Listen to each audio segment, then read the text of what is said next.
Tá me escutando?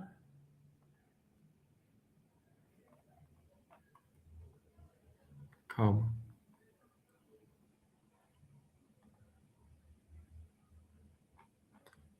Apareceu aqui. Aí, foi. Estamos ao vivo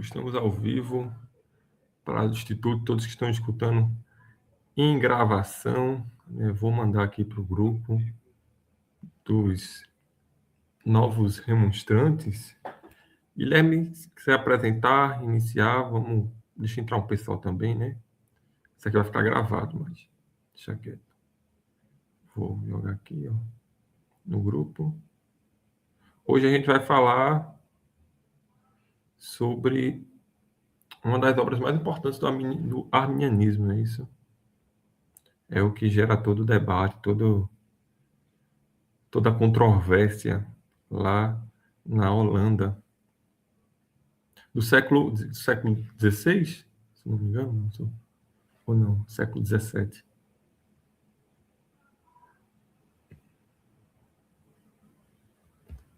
Tá me conseguindo escutar, Guilherme? Agora melhorou um pouco. Melhorou um pouco, pronto. É do século XVI a controvérsia arminiana? Ou é século XVII? Podemos falar que é uma transição, mas fica para o século XVII. Século XVII, perfeito.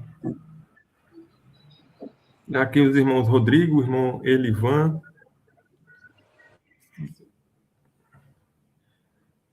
Mas se quiser já iniciar, pode iniciar, Guilherme. Cara, seria bom antes da gente citar algo muito interessante. Não sei se já podemos informar do lançamento. Acho que seria interessante, né? Ainda mais deixa mais para o final. Meio para o final, assim. Para o final da live, a gente Eu tenho dificuldade de te ouvir. está tendo um pouquinho de dificuldade. Vou aproximar mais um pouco aqui. Eu mencionei para a gente deixar um pouco mais para o final. Tá? Para o final da live, a gente especifica.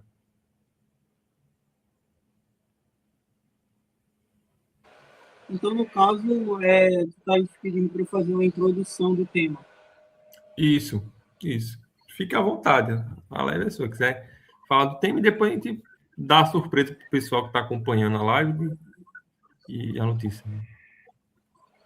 Bom, sobre o tema de hoje, exame da tese de Gomaros,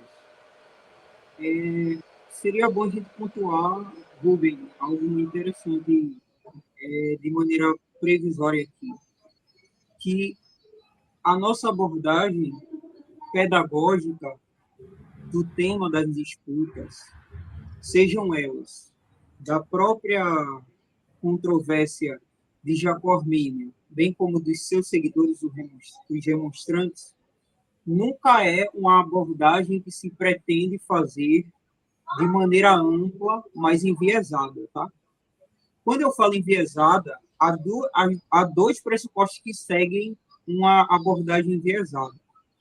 Há um viés que a figura dos nossos opositores, que tem feito desde o século XVII, quando iniciou as disputas, é tentar fazer uma configuração da teologia oposta como desarticulada da verdade no exercício lógico e fundamental dessas abordagens.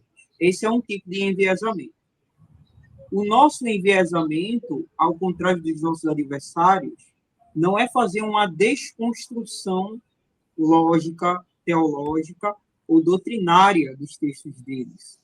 O nosso objetivo será, à luz do que eles escreveram, tentarmos fazer um diagnóstico dos pressupostos deles, ou seja, do que eles claramente confessaram em seus escritos, e por intermédio de uma leitura contextualizada do próprio debate, à luz dos nossos próprios doutores, tentamos estabelecer o nosso projeto de oposição com o viés arminiano. Então, aqui eu não pretendo fazer uma abordagem, digamos assim, de alguém que está por fora, né, da gama desse enviesamento. Muito pelo contrário. O meu objetivo vai ser trazer o viés arminiano à luz dos embates que submeteram aquela discussão entre Armínio e Gomarus no que concerne ao exercício da predestinação. Então, basicamente, introdutoriamente falando, vai ser isso, que foi o que Jacó Armínio fez.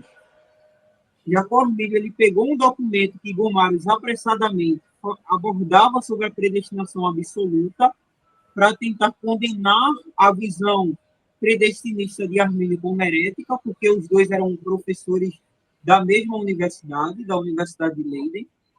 E aí Armínio vai pegar a documentação de Gomarus e vai fazer uma refutação ponto a ponto, análise a análise, às teses de Gomarus. Então, dessa forma, nós iremos seguir o caminho de Armínio. A consideração dos efeitos dos pontos que Gomarus colocou, nós iremos tentar trazer uma abordagem crítica no nosso viés arminiano a essa abordagem da predestinação absoluta. Então, introdutoriamente falando, seria basicamente isso. Perfeito, perfeito, perfeito. E o que a gente pode entender, para até dar um contexto para o pessoal, que a gente poderia falar sobre a questão histórica, né? Porque até onde eu vi, esse embate é uma questão pessoal, porque Armínio considerava, né, Gomarus. A gente sabe do Armínio aluno, né? Você tem a tragédia ali de Otevade, se não me engano, é isso? O massacre, ele é apadrinhado, né, por um padre, depois ele vai para os estudos, é recebido com honrarias, né, recebe o título de doutor na Basileia, né, isso? Volta para Amsterdã, na Holanda, se torna pastor, e depois da morte de um dos professores ali na principal faculdade da região, que é Leiden, ele assume esse posto e recomendado, né? Recomendadíssimo por Beza, por teólogos ali, e acho que até por Gomarus mesmo, né? Que tinham até uma certa estimativa por ele. E aí tem toda uma questão de controvérsia ali na faculdade. Tu pode falar um pouquinho sobre isso, esse pré-exame de Armínio? O que levou ele a fazer isso, né?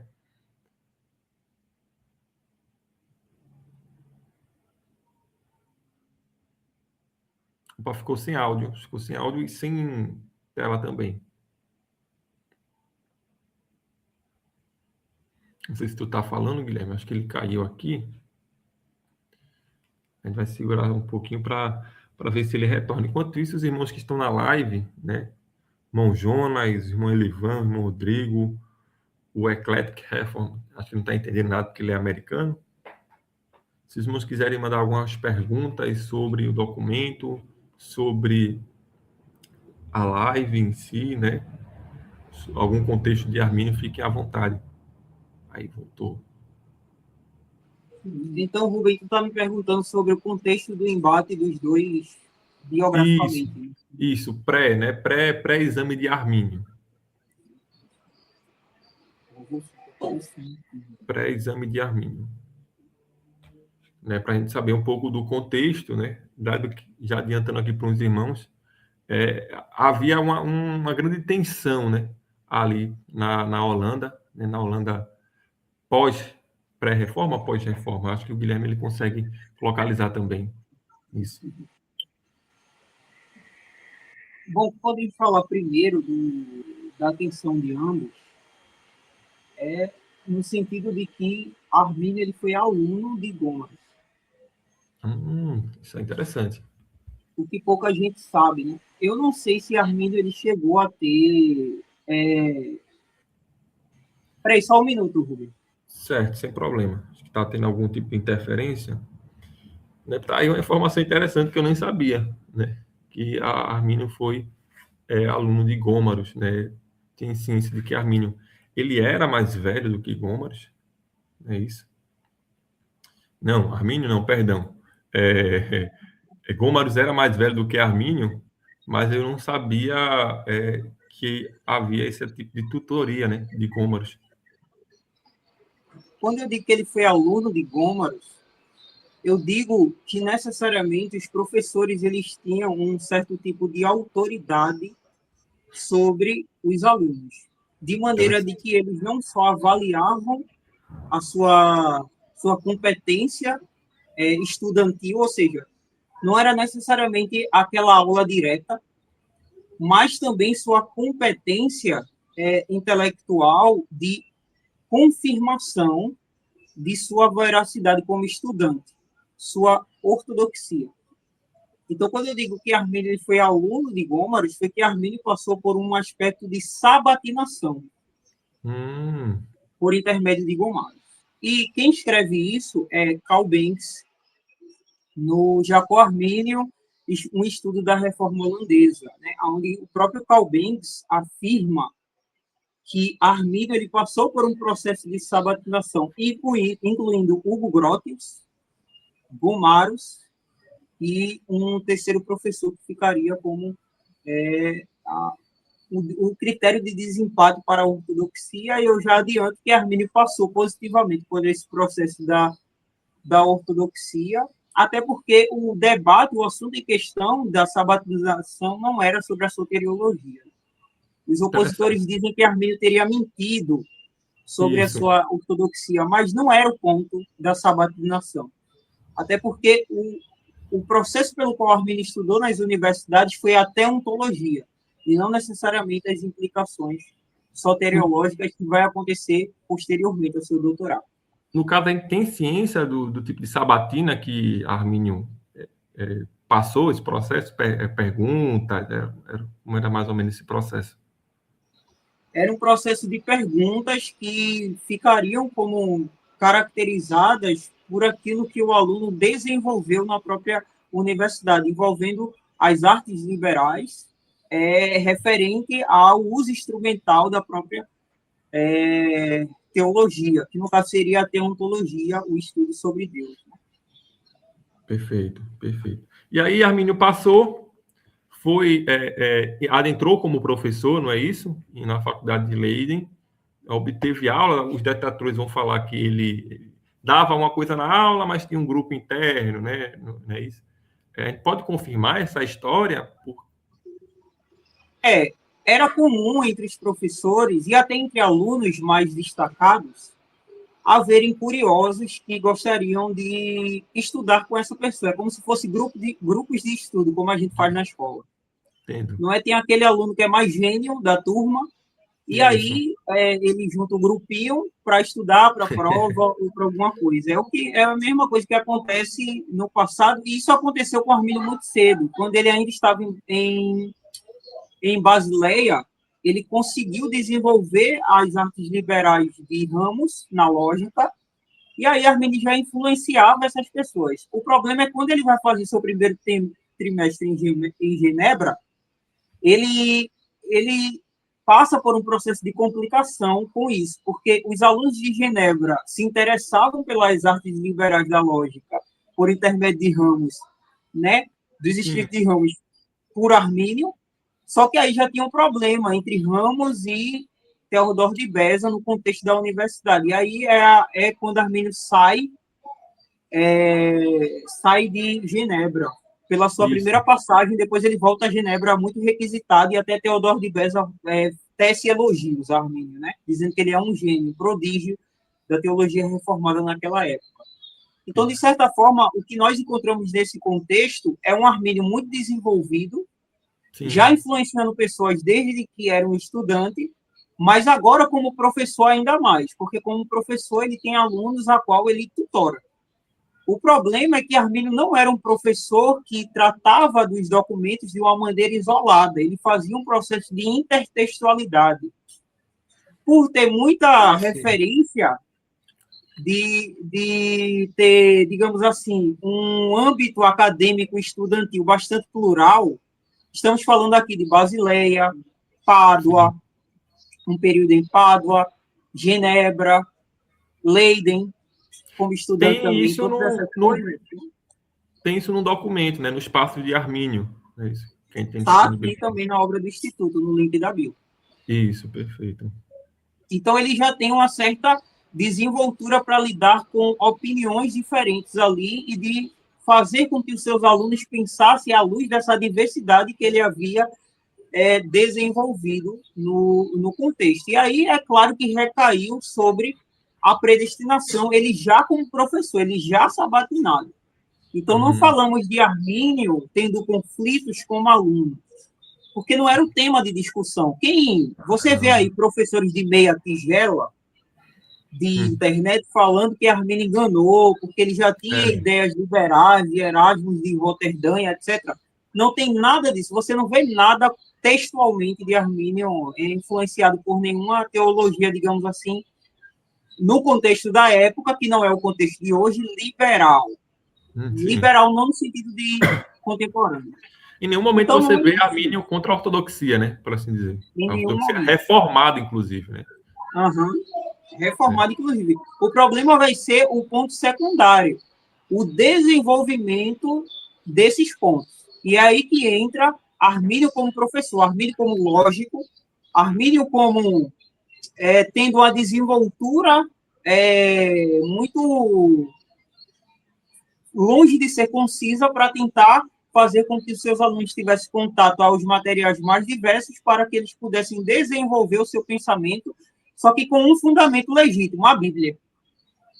Então, assim, Armínio vai colocar as confissões, o catecismo, todas as construções que ele recebeu na universidade à luz da abordagem bíblica, fazendo não ao contrário, não como que as confissões fossem o Papa, mas a confissão ela vai ser algo subordinado às evidências que está na Bíblia. E dessa forma, Armínio conseguiu trazer uma explicação ortodoxa que se diferenciava-se de Gomarus, só que biblicamente, contextualmente, dentro da documentação confessional. Então, Armínio também nunca se separou da confessionalidade.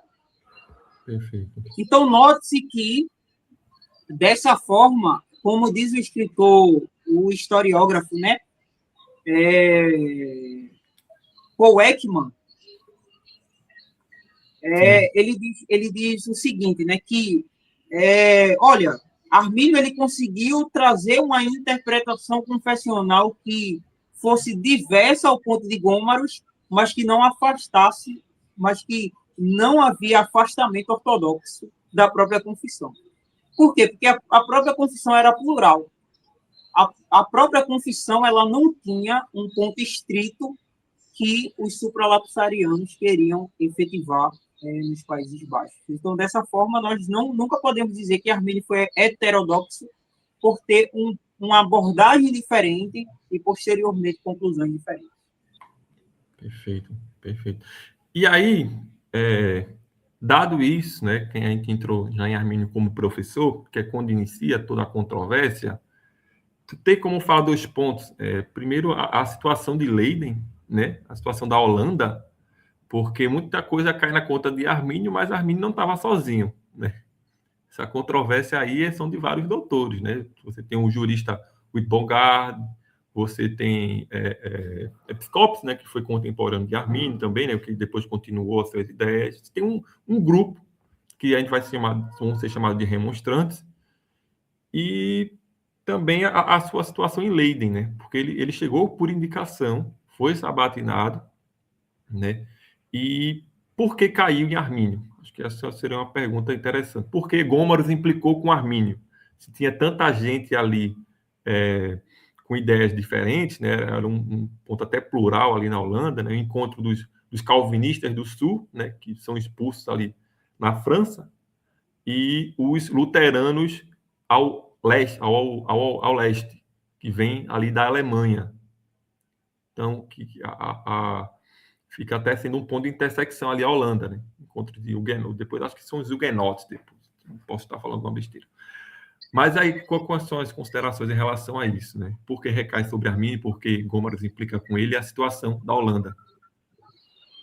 Digamos que um dos aspectos pelos quais recai sobre Armínio essa responsabilidade, não é isso que tu pergunta?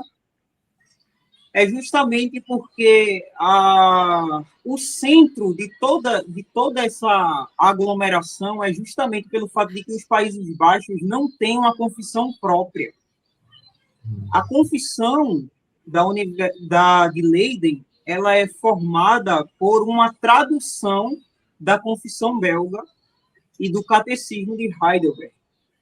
Então, dessa forma, os próprios doutores queriam fazer um escrito que fosse seu original.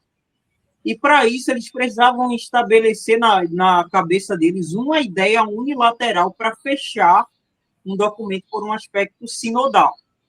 Os olhos desses homens estavam em fechar todas as lacunas possíveis de interpretações secundárias para tentar efetivar uma perspectiva absoluta de uma concepção já firmada para tentar dar o desenvolvimento não apenas teológico, mas político dos Países Baixos. É por isso que há uma perseguição estrita a quem está pensando diferente, porque quem pensa diferente pode desafiar a ortodoxia do estabelecimento já posto anteriormente, né, que é o da segurança, com esses documentos confessionais, e podem trazer prejuízos ou podem trazer retardações a um processo de que eles já vinham buscando de um processo de unilateralidade de cosmovisão.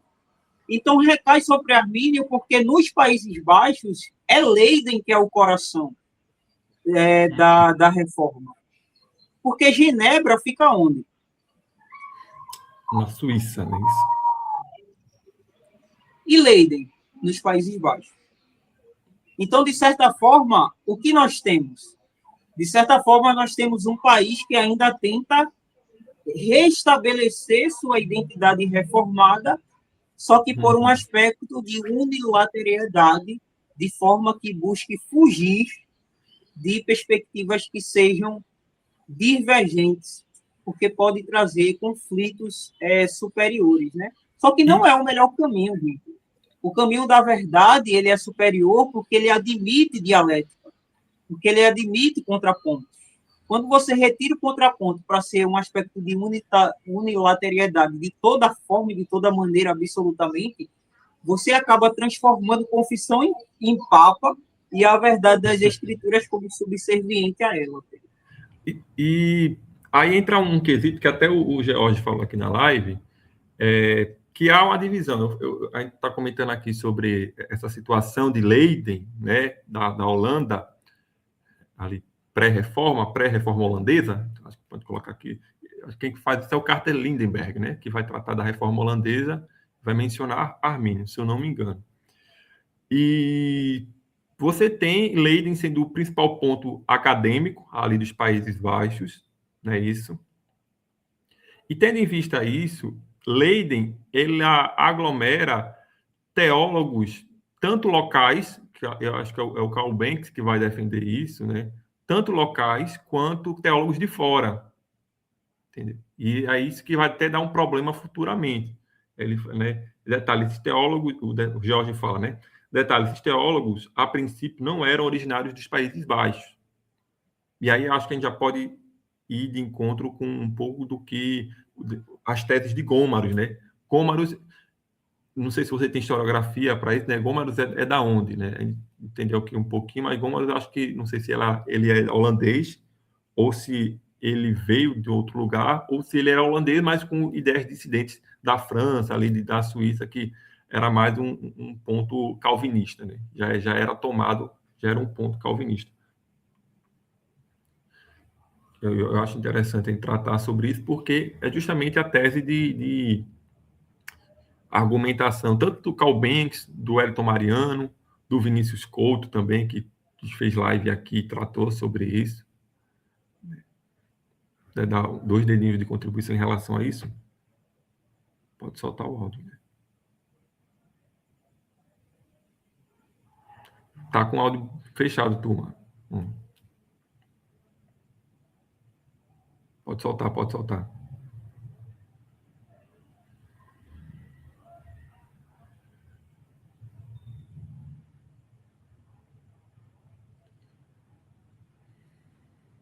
Pode soltar o áudio. Aí, Eu acho que eu ainda estou tendo dificuldade de te ouvir direito. não está escutando Tá direito, não, a pergunta que eu fiz? Eita, será que Não, está não ouvi baixo? direito. Para o pessoal que está na live, está baixo? Porque aí eu acho que o pessoal não está nem entendendo direito. Mas a pergunta seria o pensamento dos teólogos ali contemporâneos. Porque a gente falou que existia um grupo, se estiver me escutando ruim, tu já sinaliza na hora, porque aí eu não faço toda a pergunta. Pode ser assim? Pronto, perfeito. Porque aí eu... Mas a gente viu os pensamentos dos teólogos ali regionais, que não eram calvinistas, né, por assim dizer, são influenciados. Aí entra toda a discussão, né? É uma parte da discussão do que Armínio era, né? Se ele era alguém influenciado pelo movimento luterano a leste, né, vindo da Alemanha, ou se ele foi influenciado pelo movimento vindo da França, o calvinista. E aí é o que o Theo George falou anteriormente, né? Que esses teólogos, a princípio, nem eram originários dos Países Baixos, que vieram com uma teologia diferente. Como é esse ponto de encontro, né? Como funcionava um pouco de Leiden?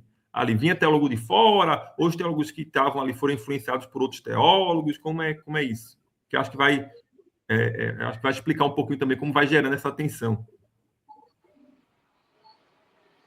Posso responder? Pode. Posso. Quando eu terminar de falar, fica à vontade. Olha, em estrito senso, eu sou da escola historiográfica que pensa que Leiden já é diversa em sua própria natureza estatal.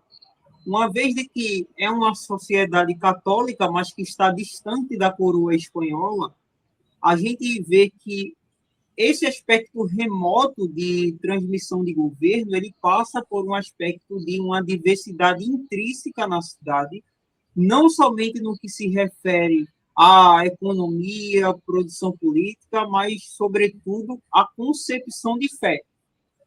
Então, dessa forma, nós entendemos nas guerras da coroa espanhola com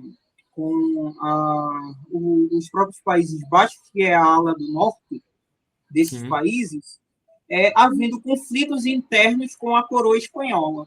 E isso também não fala apenas do seu aspecto político, mas também do seu próprio aspecto teológico. Então, lá nós temos diversidades. Nós temos luteranos, nós temos anabatistas, nós temos católicos e nós temos reformados. O que é que dá a autonomia do norte? O estabelecimento dessas pessoas que vinham da parte sul para o norte. Eles partiam da parte sul para o norte, dava suporte, a maioria reformada, logo fez com que as guerras contra a coroa espanhola ganhassem mais força e houvesse esse estabelecimento um pouco mais confortável, ainda que a guerra não havia acabado de uma maneira absoluta, mas pelo menos houve um cessar-fogo ali.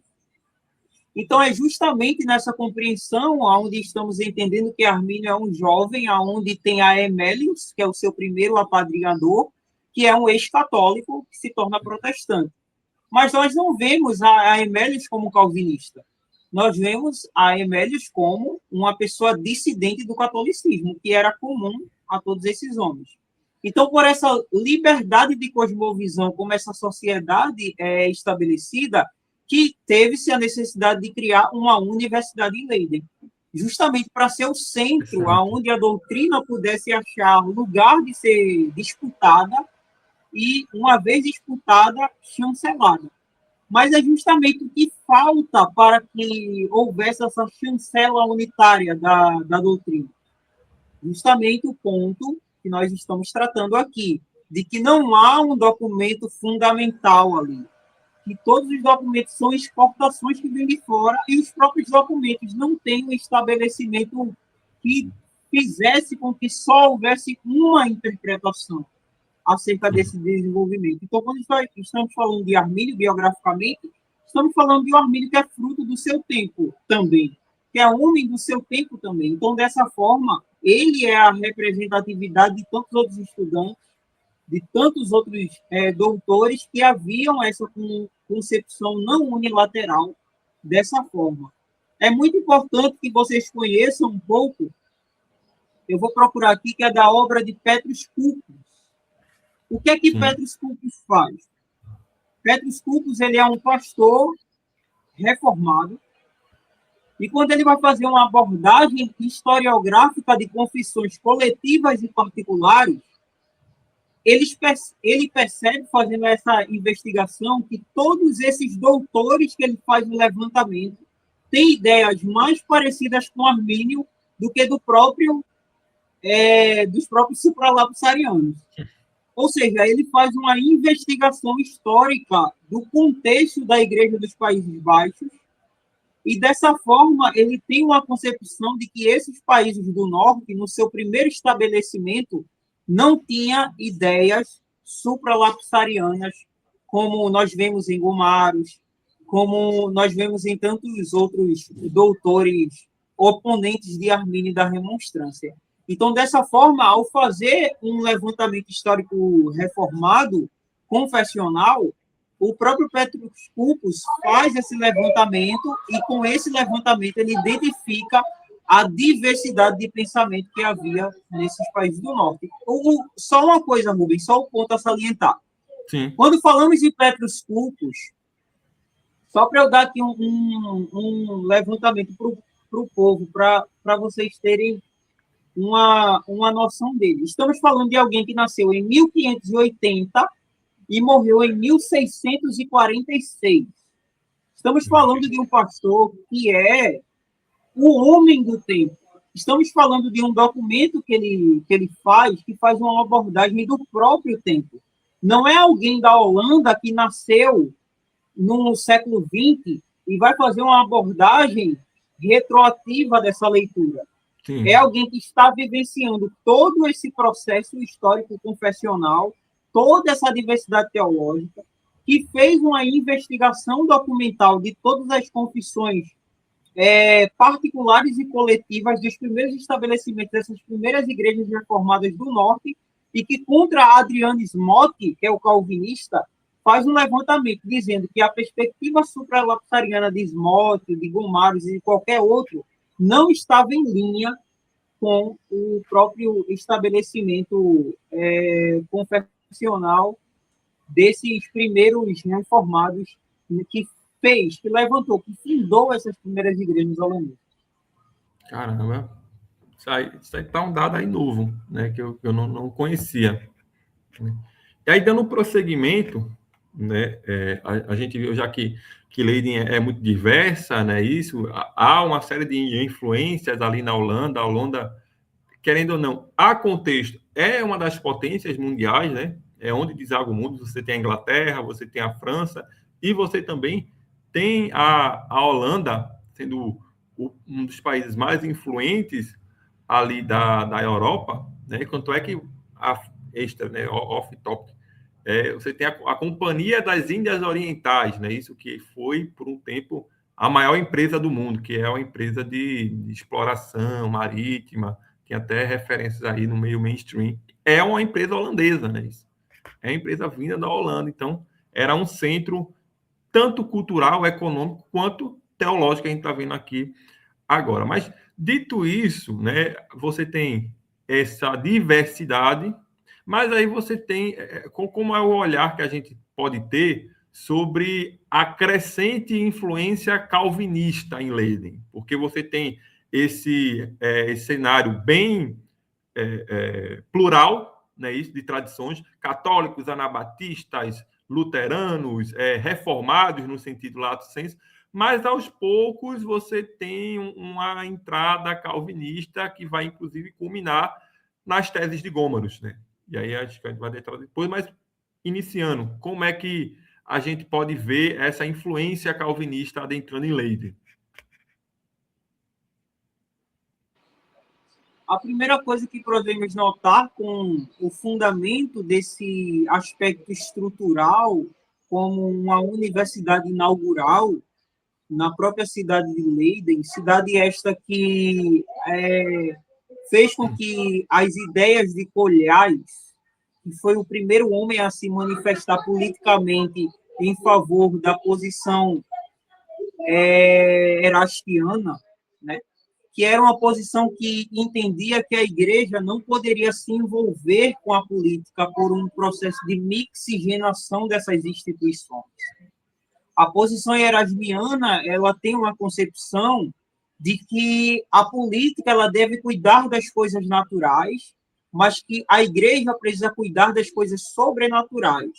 Então, toda vez que eu vejo um professor que se diz professor de história e não entende que já havia protestantes que haviam naquela época concepções, desde o final do século XVI, de que a política e a igreja não se misturavam e eram reformados, sim, nós entendemos que o desenvolvimento reformado não era unitário. Nós temos um grupo que, por serem muitos, vence pela sua maioridade, e nós temos um elaboramento de uma concepção de que não somente há um ponto de vista, digamos assim, fechado de uma concepção de que a igreja e política deve ser uma mesma coisa na sua própria efetivação, justamente por essa multiplicidade geopolítica de conflitos que os Países Baixos têm, porque eles sofreram na Guerra dos 60 anos, com mortes de familiares, justamente por essa apreensão de que a coroa espanhola católica deveria fazer com que todo aquele povo tivesse o mesmo modo de pensar. Então, nem todas as pessoas que passam por esse processo vão querer que o protestantismo replique o que o catolicismo coroal faz. Muito pelo contrário, muitos doutores vão querer uma aversão a esse ponto de vista. Eu falei aqui que Petrus Ramos, como autor das artes liberais, ele tinha uma compreensão muito multifacetada da compreensão dessas artes de filosofia e das ciências. Né? E aí ele entra em conflito em Genebra justamente por isso, porque Genebra já se estabeleceu com essa mixigenação de política e religião, de forma que interferia não somente a igreja, mas como o academicismo. Então, dessa forma, em Leiden, como é um processo inverso, como é um processo contrário, a maioridade está entre a unificação por causa da guerra com a coroa espanhola, mas não é uma posição unitária entre eles. Nós já vamos encontrar Colhais como sendo alguém que é condenado justamente por não ter uma ideia dessa mixigenação. Então, quando nós falamos dessa estrutura acadêmica que norteia dogmaticamente, ou sistematicamente, ou teologicamente, aquele que vai advir não somente da política, mas também na eclesiologia, nós entendemos que os pontos posteriores desse desenvolvimento vai desencadear no processo de fechamento pela maioridade dessas pessoas que veio do Sul com ideias unitárias.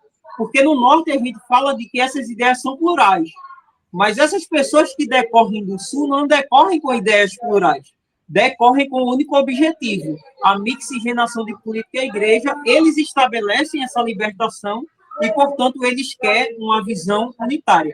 Não quer dizer que conseguem, não quer dizer que conseguem. Por isso que eles vão ter que fazer um documento confessional que expulse visões diversas, que expulse visões múltiplas, justamente por essa busca dessa unificação que não sacia eles. Né? Não sacia porque os documentos não têm em si ainda, e não sacia porque o próprio processo do país não é esse. O próprio processo do país está intrinsecamente ligado com a própria diversidade, como vemos até hoje na Holanda, né? Uma diversificação tamanha de tantas coisas, mesmo com o evento do liberalismo moderno. Então, dessa forma, a história, ela demonstra que todas essas tentativas de polarização só deu mal, né? Tanto para a estrutura da época, tanto para a estrutura moderna. Perfeito, perfeito.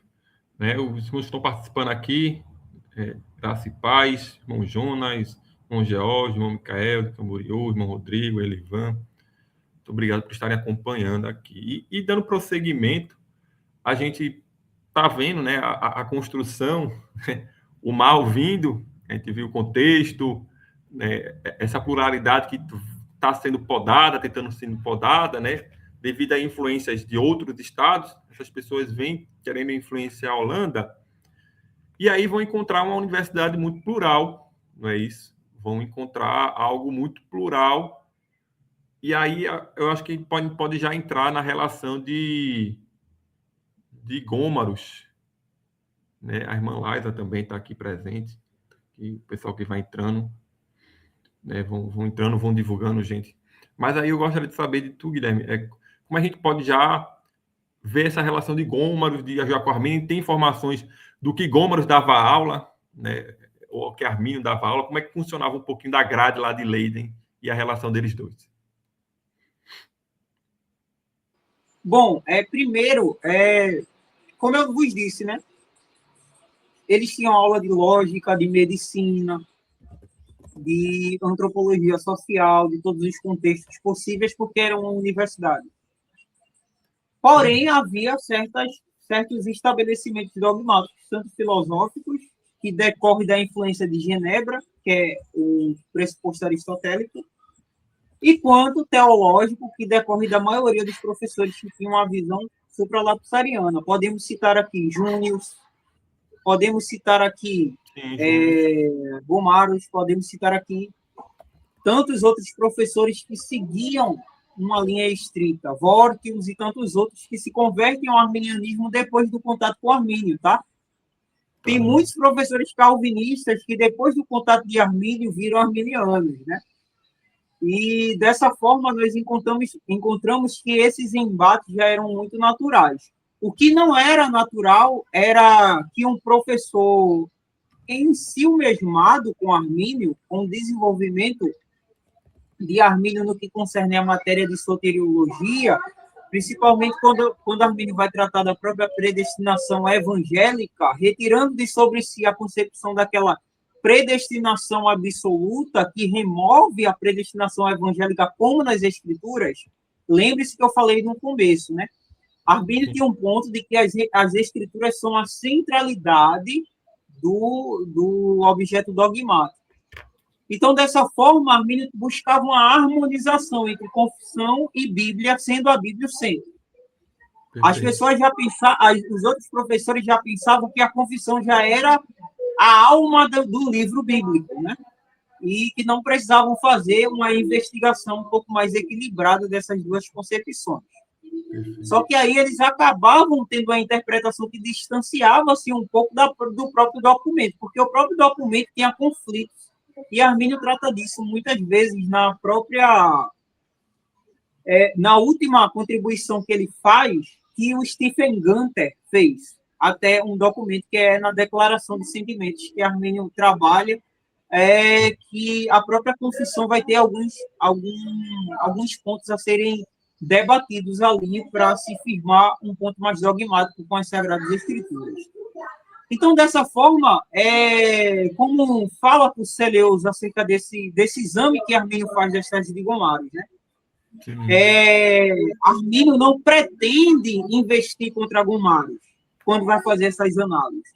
Quando Armínio vai debater com Gomaros as suas próprias teses de predestinação absoluta, né? Armínio ele queria uma paz, Armínio queria uma concórdia, Armínio queria, por intermédio desse debate, que as partes pudessem ser harmonizadas para que o seu próprio ponto pudesse ser compreendido por eles. E sua própria dificuldade de tentar harmonizar a predestinação, como ele já tinha visto e ouvido, né, da predestinação absoluta com a predestinação evangélica da Bíblia, pudesse haver essa harmonização. Em praticamente todos os escritos de Armínio, o que nós encontramos é justamente essa intenção de concórdia desses pontos, né? Ou seja, por mais que pudessem haver caminhos diversificados, como esses caminhos não entravam em conflito ortodoxo, eles poderiam ser tolerados um pelo outro, por essa própria concepção. Apesar de que a predestinação absoluta para Armínio tinha muitos problemas teológicos e muitas implicações, e é por isso que Armínio tem que falar de implicações soteriológicas como segurança da salvação ou perseverança dos santos, se pode perder a salvação ou não, porque tudo isso tem implicações na vida prática das pessoas. Porque não estamos entendendo aqui que a igreja ela é livre da universidade, como hoje em dia, que alguém abre o barraco e ensina o que quiser ali. Não é assim. Antigamente, a universidade norteava dogmaticamente o culto. O culto ele era influenciado por um processo muito criterioso dos dogmas, de análise, de debate, de confissão, de disputas, e era justamente isso que havia conflitos. A grande preocupação de Armínio, quando ele escreve em suas cartas para Hipólitos, por exemplo, que é um seu amigo muito honorável, chefe de Estado, ele vai dizer, olha, minha preocupação é que essas ideias da predestinação absoluta possa criar uma geração de crentes que não tenham preocupações com a sua própria vida espiritual, achando que se Deus já estabeleceu absolutamente uns para o céu, uns para o inferno, eu não preciso me preocupar tanto em desenvolver, à luz das Sagradas Escrituras, a minha própria santidade por intermédio da própria graça de Deus, eu tenho uma conduta firme. Era justamente por isso que Armínio se preocupava com essa perspectiva, e é isso que vamos entender, primeiramente, no debate de Gomarus e Armínio. Um é a predestinação absoluta, o outro é a predestinação evangélica. Aí já para entrar nisso, só vou dar a introdução, porque explicou de maneira fantástica aqui o entendimento de Armínio sobre a predestinação, o entendimento de Armínio como a predestinação evangélica, ela vai se casar com a predestinação das confissões. E aí eu queria entender assim, da onde vem essa ideia da predestinação absoluta, de que Armínio tem ciência, né? Se de Beza ou se de Genebra teve algum contato. E eu creio que isso chegou em Leiden, e o que levou a Gomarus a escrever, porque a gente vai, acho que já está na hora já, né, de apresentar aqui, o mais novo lançamento do Instituto, o exame da tese de Gomarus, está ao contrário aqui, mas dá para ver, consegui ver vocês.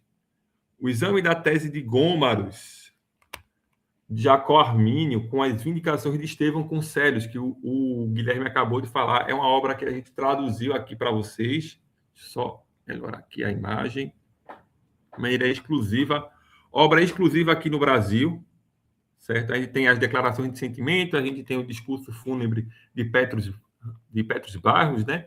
A gente tem algumas obras de Armínio, algumas de suas disputas, e agora a obra que inicia tudo vai estar disponível no final do Júlio Arminiano.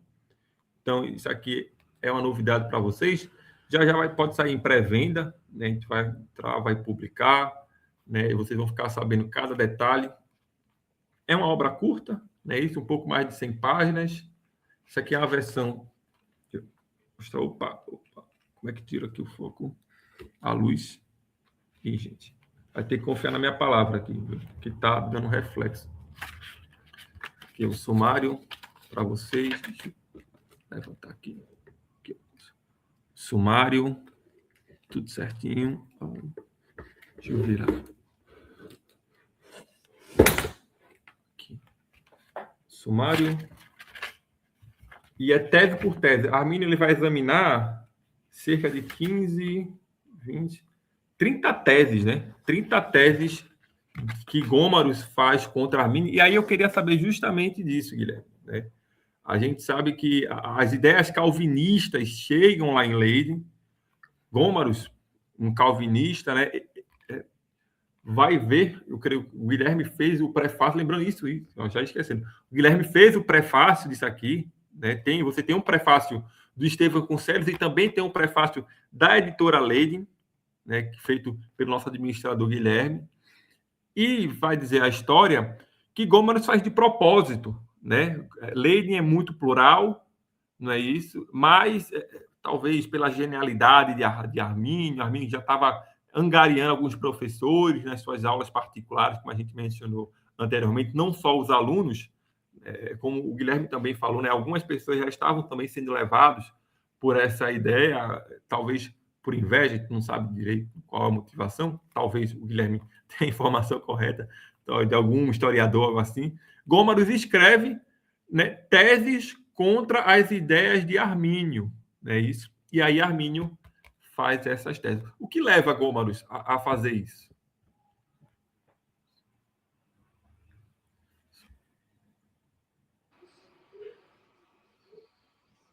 Então, dessa forma, como eu fiz o prefácio, né, dessa obra que vai chegar em mãos para vocês, né, Eu fico muito feliz por essa produção em físico, porque já era um desejo nosso de muito tempo trazer contribuições de literaturas físicas de obras primárias, né? Coisa que a gente tinha muita falta Isso. de ter obras primárias. Então, por um aspecto bastante liberal da nossa parte, né? Liberal no sentido de não ter filiação com nenhuma editora. Eu já vi pessoas falando lá no direct.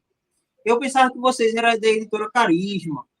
Eu pensava que vocês tinham alguma filiação. Não, nosso trabalho aqui é basicamente completamente livre de qualquer influência de editora ou de apadrinhamento, né, Isso. institucional, oficialmente falando, fora do nosso desejo apenas de fazer com que essas obras sejam resgatadas ao máximo possível para que os irmãos, tanto na internet quanto fisicamente com as obras, eles possam ter materiais decentes para ler no arminianismo. Quando eu falo obras decentes, é porque a gente já leu muita coisa que distanciou muito, tanto das teses de Armínio quanto dos remonstrantes clássicos, para o que a gente entende hoje, o que combina em bastante fake news, tanto dos adversários quanto de pessoas que pretendem defender o próprio arminianismo. Mas voltando ao ponto que o Rubem levantou, minha gente, é justamente nesse ponto em que, quando o Gomarus ele descobre que Armínio ele tem um pressuposto diferente de predestinação, onde remove uma predestinação absoluta, colocando na predestinação absoluta uma causa impulsiva, que seria a pessoa de Cristo, e que, portanto, é uma compreensão evangélica, no sentido de que Cristo é o fundamento do evangelho, é que justamente Gomarus vai achar estranho essa perspectiva, porque ele já aduz que todas as passagens da confessionalidade e todos os escritos dogmáticos dos teólogos falavam necessariamente da predestinação absoluta, tal como ele havia entendido. E é esse o cerne do debate. Será mesmo? Será que a predestinação da confissão anula a predestinação evangélica? Será que todos os doutores que fundamentaram as primeiras igrejas em Leiden falavam dessa predestinação absoluta de Gomarus, rejeitando a predestinação evangélica? Então, quando Armínio ele passa a trabalhar esses pontos na universidade, que era um ambiente que era para se trabalhar, justamente porque é uma universidade, é que Gomarus ele vai tentar defender o seu ponto. Gomarus vai tentar defender de que essa predestinação evangélica é uma predestinação que se desfaz dos pontos basilares dos doutores clássicos. E Armínio, pelo contrário, vai tentar dar uma resposta concisa, considerando as teses de Gomarus, anotando todos os pontos levantados por Gomarus e respondendo linha a linha, ponto a ponto, como que todas essas coisas precisam ser abordadas com critério e com desenvolvimento genuíno com as Sagradas Escrituras, para tentar dizer a Gomarus que não, que toda a sua perspectiva, que toda a sua leitura, que toda a sua abordagem talvez não seja aquilo que necessariamente está nas Escrituras e nos documentos confessionais, como ele havia interpretado, justamente porque a própria confissão deixa em aberto essa concepção. Não estamos dizendo aqui que é a intenção da confissão deixar em aberto. O que nós estamos tentando dizer é que o próprio Catecismo de Heidelberg e a confissão belga não tinham o objetivo de fazer uma abordagem sistemática da predestinação absoluta. Portanto, Gomarus ele já sai em desvantagem em trabalhar um monte de teses para tentar desafiar Armínio, porque Armínio está assegurado com a perspectiva de que a própria confissão não necessariamente legitima a predestinação absoluta, que é o desenvolvimento sistemático ou dogmático que Francisco Gomarus queria que ela tivesse. Uma coisa é Gomarus querer que essas confissões tenham a predestinação absoluta. Outra coisa é Gomarus ter a proeza de fundamentar ela biblicamente e confessionalmente. É interessante, né, que eu estava fazendo uma revisão da obra, como eu falei, a gente vai disponibilizar, gente, ela no final do mês. Provavelmente a gente vai fazer 2 publicações dela, não é isso? A primeira a gente vai mostrar um pouquinho dentro do livro, e a segunda a gente pode fazer algo divulgando um pouco a história, e aí sim fazendo a publicação de lançamento, tá certo? Então, fiquem no aguardo aí, creio que nas próximas horas a gente já vai estar postando pelo menos o sumário, né, em breve, de lançamento, para vocês já entenderem um pouco do quais pontos Gomaros trabalha. A gente vai tratar aqui também em live, né? E para ficar por dentro da obra por completo. Mas é interessante que eu estava fazendo uma análise aqui, né? E um dos pontos é que Gomaros, a análise aqui vai dizer que Gomaro cita textos que provam que o sujeito de uma preposição o sujeito prova um sujeito de uma preposição, não a conexão entre o sujeito e o predicado. E Armínio demonstra isso em Gênesis 1, 27, Romanos 9, 21 e 22 e Mateus 11, 26, que é um defeito metodológico técnico e não a disputa teológica.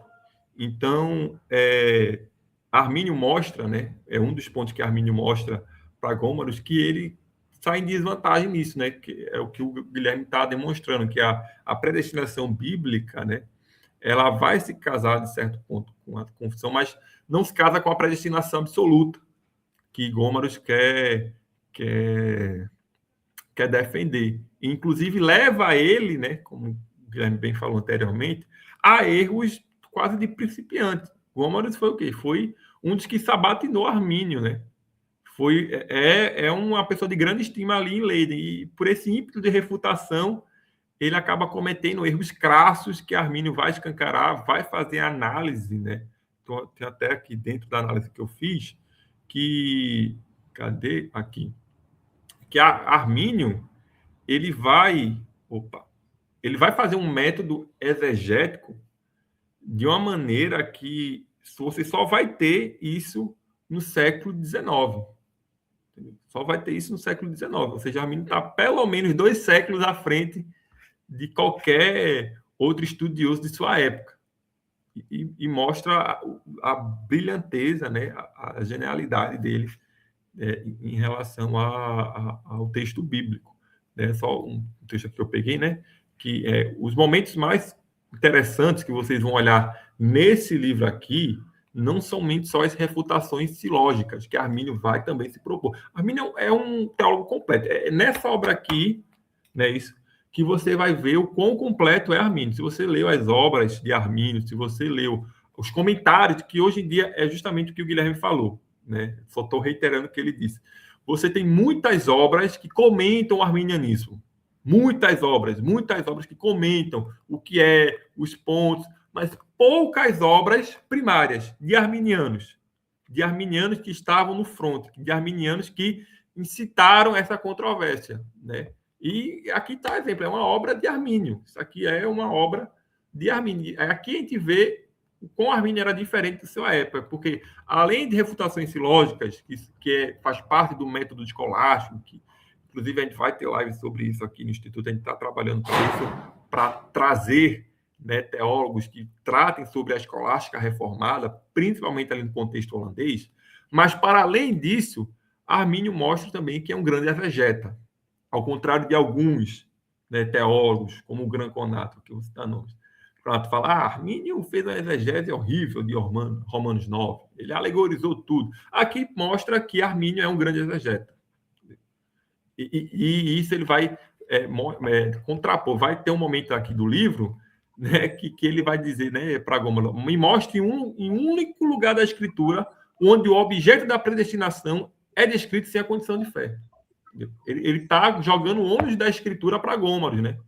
Ele faz uma jogada assim, né, a análise do texto grego, que está aqui, texto grego, palavra grega, e vai mostrar que Gômaro não só está contra a confissão, quanto também com as Escrituras, né?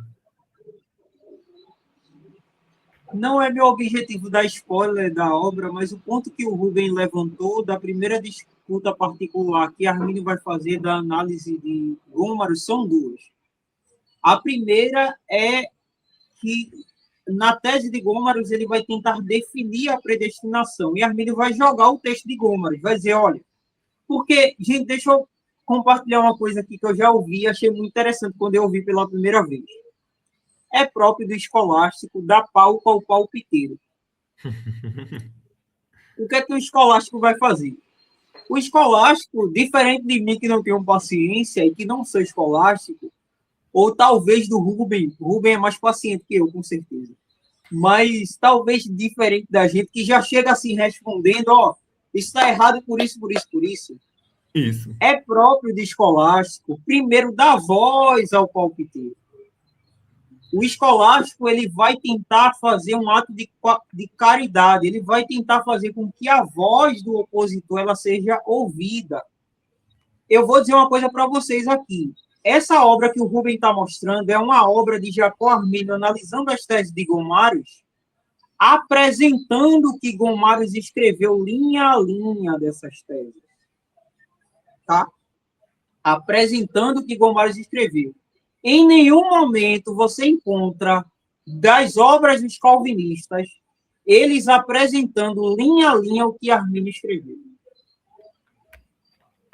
É verdade. Então, nesse ponto, a honestidade, a caridade, ela precisa gerar em torno de uma concepção de apologia honesta, de uma apologia que ela se fundamenta na verdade. Você ajuda o seu opositor com a tese dele. Por mais que você não concorde, você pode até elevar a qualidade da tese dele para depois fazer com que sua própria refutação seja muito mais legítima do que a dele. Quanto mais forte for a oposição do adversário, quanto mais ele usar das suas artimanhas, quanto mais elevadas forem, melhor. Porque quando a refutação ela derruba tijolo a tijolo, ela é muito mais sólida quando ela vai por esse caminho da própria honestidade. E aí eu queria tocar nesse ponto, Rubem, que é muito importante, porque Arminio ele considera nas primeiras páginas o que Gomarus fala acerca da predestinação, mas ele observa uma falha de Gomarus na própria conceituação da predestinação. Porque, se valendo da instrumentalidade filosófica aristotélica, Gomarus vai dizer o seguinte, que a predestinação ela se distingue por objeto, o que a predestinação visa fazer, e do sujeito, em quem ela se realiza. Então, Arminio vai questionar essa distinção filosófica no que concerne a predestinação. Arminio vai compreender, Arminio vai entender que sim, existe uma diversificação entre objeto, o que tal coisa visa, e de sujeito, em quem ela vai ser realizada, mas Arminio entende que no momento em que Deus predestina, esse momento está longe de carecer de um fundamento externo do indivíduo, do sujeito e do objeto. Arminio vai dizer que quando falamos da predestinação, não estamos falando de nenhuma maneira de distinções, como se a predestinação carecesse de uma distinção real de objeto e sujeito. Porque como a predestinação é um ato interno de Deus, a predestinação ela pressupõe algo que precisa anteceder qualquer objeto e qualquer sujeito. E aí Arminio vai se valer da própria metafísica aristotélica para ir de encontro à base de Gomarus sobre a predestinação. Vejam que interessante. Arminio vai dizer o seguinte, ora, é próprio da metafísica fazer uma distinção lógica de ação, de objeto e de sujeito. Ação é o ato transitivo, ou seja, o ato transitivo da pessoa.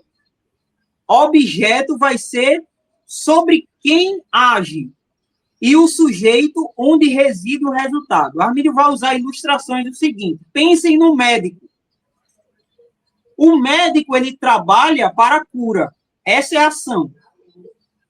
Porém, o corpo é o objeto da ação da cura. E a saúde é onde reside o efeito, é onde reside o resultado da ação do médico que visa a cura. O ato transitivo é o ato medicinal, o objeto sobre quem versa é o corpo, e a cura e a saúde é o resultado do sujeito. Ou seja, o sujeito, ele tanto pode ser uma coisa e outra. Tanto pode ser a causa eficiente, tanto pode ser a causa final, a própria saúde do corpo pelo qual a matéria da medicina versa ali. Aí Armínio vai dar outro exemplo para esclarecer para Gomarus, né? Você tem o professor que instrui, que ensina, você tem a alma e você tem a ciência e a virtude. E Armínio vai dizer, ora, o professor que instrui, o ato de instruir é a ação. A alma é o objeto que a ação instrui. E a ciência e a virtude é o sujeito, ou seja, é onde reside o resultado daquilo que foi instruído, da alma que é instruída pelo exercício professoral. E aí Armínio vai dar um checkmate em Gomarus, quando ele conclui. A ação é Deus que salva. O homem fiel é o objeto sobre quem versa, sobre quem age. O homem fiel é o objeto do Deus que salva. E a salvação é o sujeito onde reside o resultado. Ou seja, Armínio vai dizer que por que a predestinação não pode ser posta de uma maneira que desconsidere o sujeito e sua característica, fiel ou incrédulo. Justamente porque a predestinação não pode ser absoluta, porque a predestinação ela só poderia ter razão, só podia ter razão se ela tem um resultado do seu ato transitivo, se ela tem uma razão pelo qual o seu ato transitivo age. O que seria do médico se não houvesse um corpo que carecesse de saúde? O que seria do professor se não existisse uma alma para ser instruída para que se receba ciência e virtude? Assim, é a mesma coisa que não faz sentido uma predestinação para salvar que não considere o homem em suas circunstâncias reais para que a salvação possa ser produzida. Então, de certa forma, Armínio vai dizer que sim, a predestinação absoluta ela só teria razão se fosse evangélica. Por quê? Porque é próprio da predestinação evangélica a máxima de João. Quem crer será salvo. Quem não crer será condenado. Então, na predestinação absoluta de Deus, é necessário que se tenha não mistério. É necessário que se tenha uma razão pela qual dê razão o fato de que Deus ser o salvador de alguém. Deus só pode ser o salvador de alguém se ele considera o indivíduo em suas circunstâncias atuais como carecendo de receber o benefício. Então, dessa forma, esse homem que é o objeto sobre quem a ação de Deus predestinada age, age considerando-se que o homem está no estado de fiel, não como alguém que tem obras, mas como alguém que crê, como alguém que apreende a obra de Cristo pela fé, para que a salvação possa ter razão nele. Vocês estão compreendendo aqui? Então, eu concluo com isso, com a segunda parte. É por isso que Armínio vai dizer que Gomarus erra ao interpretar Romanos 9 como se fosse uma predestinação em que, antes de nascer, antes dos indivíduos, Deus já quer salvar, não sendo o indivíduo existente em suas circunstâncias reais, como carecendo dessa salvação. Por quê? Porque um indivíduo que não existe, ele é um indivíduo possível. Ele é um não ente. Ele não é um ente, ele é um não ente. Armínio vai dar o checkmate. Como que Deus pode ter amor sobre algo que não existe? O amor, ele só tem razão de ser, o amor predestinativo, de salvar alguém só tem razão de ser se essa pessoa está em circunstâncias atuais de carecer de ser o objeto pelo qual a salvação será imputada. E nesse fato, o sujeito da causa final, no que corresponde à aplicação da salvação, está no homem que crê. Dessa forma, a predestinação ela precisa ter duas vias. Ela tanto deve ser geral, ela precisa ter os meios para que os indivíduos se tornem fiéis, e uma predestinação particular, de fim. Ela tanto precisa aplicar a salvação sobre esses que creem. Então, dessa forma, há uma subdivisão da predestinação lógica, em que, primeiro, Deus quer o fim, salvar os fiéis.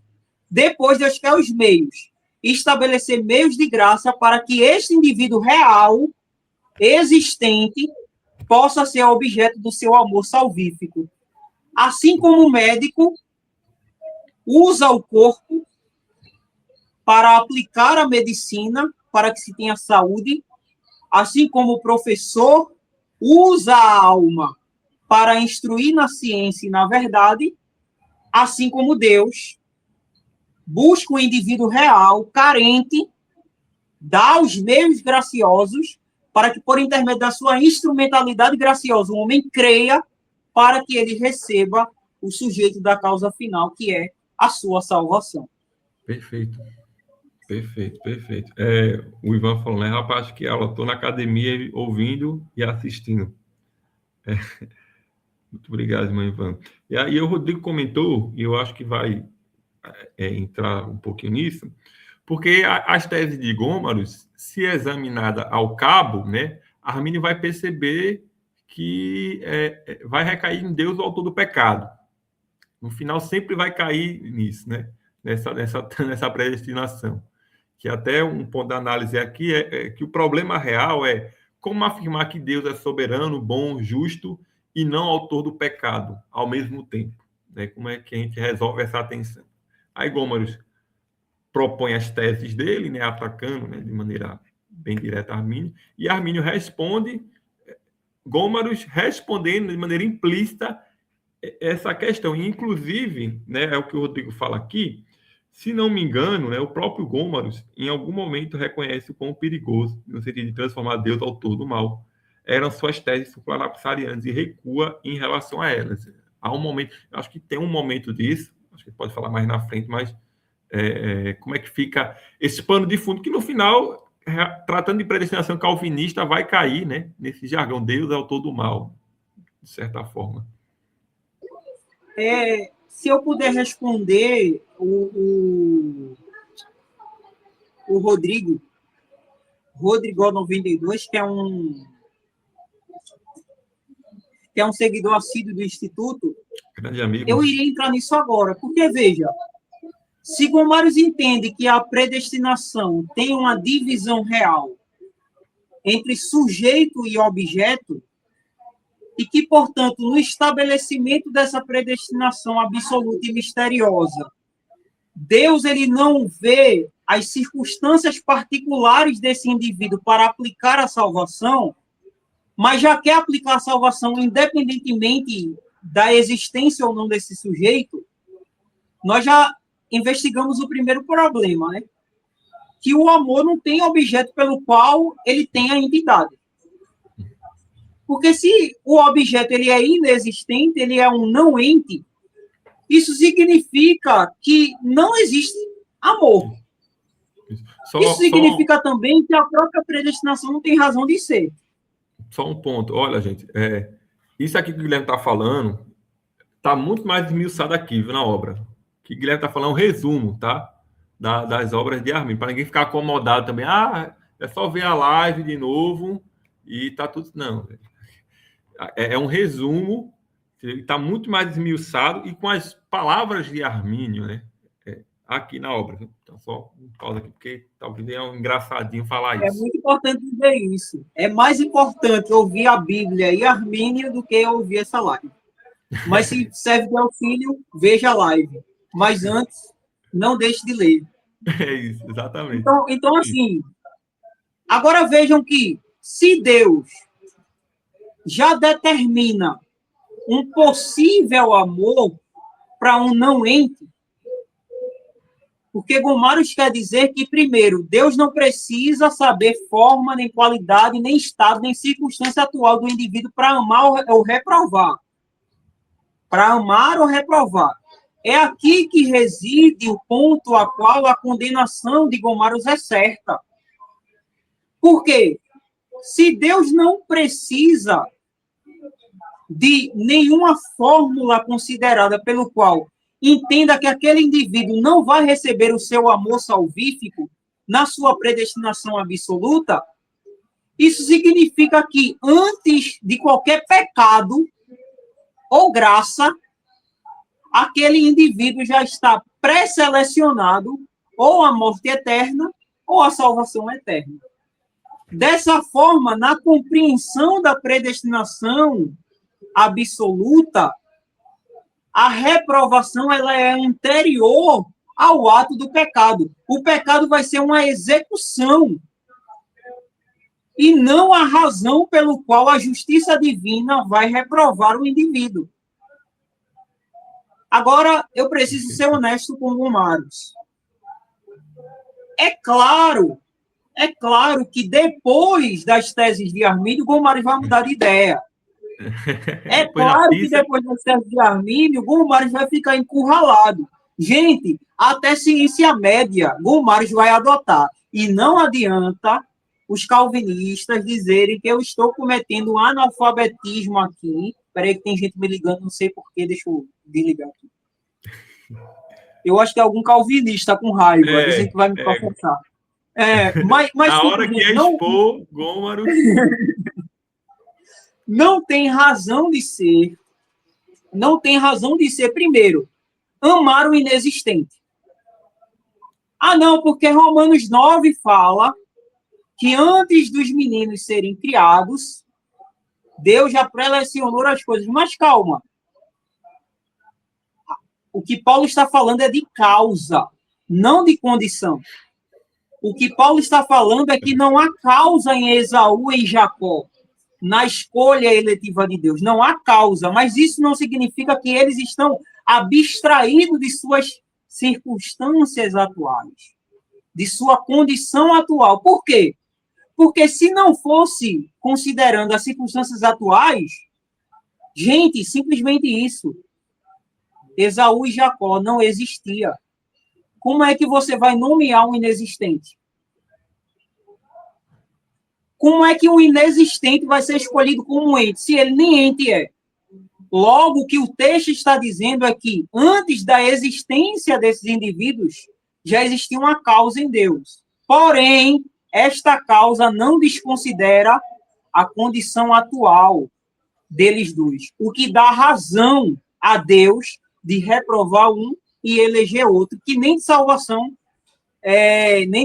necessariamente particular né? À vista de que há outros pressupostos, porque Romanos 9 vai trabalhar o seguinte, de que a salvação, a predestinação absoluta de Deus não está baseada em outra coisa que está na lei, senão que na graça de Deus pelo Evangelho, porque em Romanos 1, Paulo já estabeleceu, de fé em fé, porque o justo viverá da fé.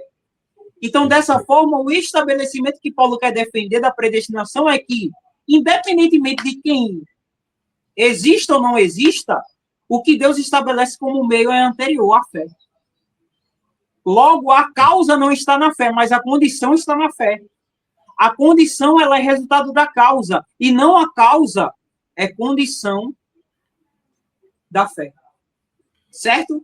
Então, a causa é anterior. A condição, ela considera como o sujeito existente, e foi isso que Gomarus não prestou atenção. Então, como o Ivan Batista está dizendo aqui, então, para a visão calvinista, Deus seria um médico que faz as pessoas adoecerem para escolher quem ele vai curar. Exatamente. Primeiro, quem ele vai curar não existe. Por quê? Porque ele não é compreendido num decreto como um ser existente, é um não ente. Segundo, por estabelecer um não ente, ele também já considera que todas as pessoas que serão ente no futuro e que serão reprovadas serão reprovadas não pelo pecado delas, mas serão reprovadas porque Deus já decidiu a quem escolher ou não. Mas a pergunta de Armínio é anterior. O que dá razão a essa predestinação, que é o amor salvífico de Deus, se não existe ente? Se como o Gomarus fala, se como o Gomarus falou, o objeto coloca as criaturas racionais indefinidamente preciadas. Ou seja, é como se essas criaturas nem sequer são criaturas, mas apenas seres criáveis, são apenas possibilidades, são sujeitos abstraídos de suas circunstâncias reais. Mas por que Gomarus cai nisso? Justamente porque ele quer defender que não há condição na predestinação. Justamente porque ele quer estabelecer de que Deus não olha as circunstâncias atuais do indivíduo para determinar salvação particular ou reprovação particular. Mas aqui ele cai contra ele mesmo. E por isso ele vai mudar de ideia depois. E ele vai tentar desconsiderar essas coisas usando a ciência média depois desse mal. Caramba, perfeito, perfeito. É justamente isso, né? E aqui a gente já vai caminhando, né, meio para o final. Quem quiser mandar pergunta sobre a obra, quem quiser trazer algum ponto para o Guilherme responder, pode mandar aí, tá, pessoal? E eu creio que um impacto, né, para além da obra, continuando comentando da obra, né, ele faz, Armínio demonstra em alguns pontos. E se puder comentar, né, já comentou aqui sobre Romanos 9, mas Armínio vai comentar algumas passagens como Gênesis 1 e 27, eu vou trazer aqui, que diz, né, eu estou lendo na NVI 2011, diz assim, né, 1 e 27. Criou Deus o homem à sua imagem, a imagem de Deus o criou, homem e mulher os criou, e vai comentar também justamente sobre essa questão de sujeito e de uma não conexão entre sujeito e predicado, né? E vai comentar também Mateus 11 e 26. Diz assim, né? Sim, Pai, pois assim foi do teu agrado, né? Para além de Romanos 9, 21. Vou ler Romanos 9, apesar do Guilherme já ter mencionado aqui, mas faz bem, né? Não quer demais ler a Bíblia. Coisa que calvinista não gosta muito, não. 9, 21 e 22. Diz assim, né? O oleiro não tem direito de fazer do mesmo barro um vaso para fins nobres e outro para usos desonrosos? E se Deus, querendo mostrar sua ira e tornar conhecido seu poder, suportou com grande paciência, comi aqui uma preposição, os vasos de ira preparados para a destruição. Então, são essas três passagens assim principais que Armínio comenta. Tem alguma consideração sobre isso? Bem rápido, assim, né, para não matar o livro. O Guilherme. Seria bom explicar também por que sujeito e predicado, né?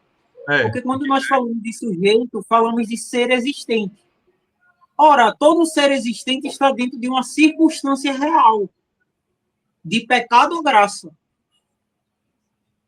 Uma pessoa que está abstraída da graça está em pecado, porque o pecado original afetou todos. Sim. Certo? Uma pessoa que está abstraída da graça é um sujeito que tem um predicado pecador.